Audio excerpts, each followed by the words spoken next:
بسم الله الرحمن الرحيم. الحمد لله رب العالمين، والصلاة والسلام على نبينا محمد وعلى آله وأصحابه أجمعين.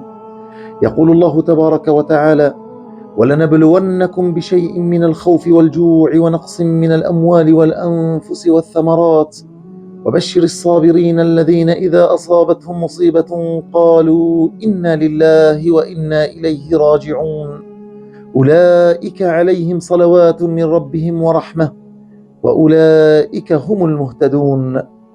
سنتحدث في هذا اليوم عن سنة من سنن الأنبياء وديدن من ديدن الأصفياء. حديثنا عن الابتلاء، وما أدراك ما الابتلاء، وصحة ودواء ومرض وشفاء ورحمة من الله وارتقاء، هو سليل شرف المؤمنين الأقوياء وعزاء كل مريض وصاحب بلاء. هو مرض ولكنه اصطفاء، وهو داء ولكنه دواء. يقول الله تبارك وتعالى: ونبلوكم بالشر والخير فتنة وإلينا ترجعون.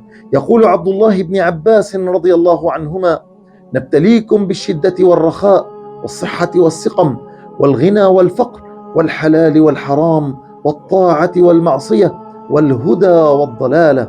إذن فالابتلاء هو داء، بل هو رحمة وفضل من الله تعالى وارتقاء، لكن لعدل أرحم الراحمين ورحمته بعباده أنه يبتليهم على حسب إيمانهم وقوة يقينهم وصبرهم.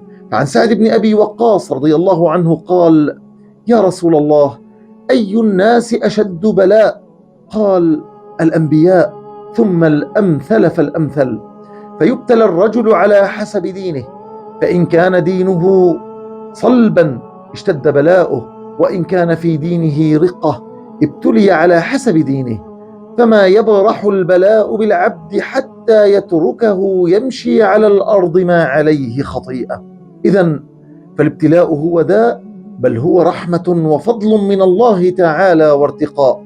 فيا من ابتليت بمرض ما أو بأمراض، اعلم أن ذلك في الحقيقة هو منحة لك لا محنة بإذن الله تبارك وتعالى.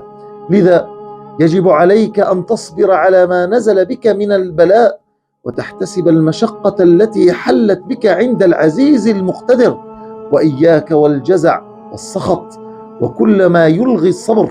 وتذكر قول نبيك صلى الله عليه وسلم: إن عظم الجزاء من عظم البلاء، وإن الله إذا أحب قوما ابتلاهم، فمن رضي فله الرضا، ومن سخط فله السخط.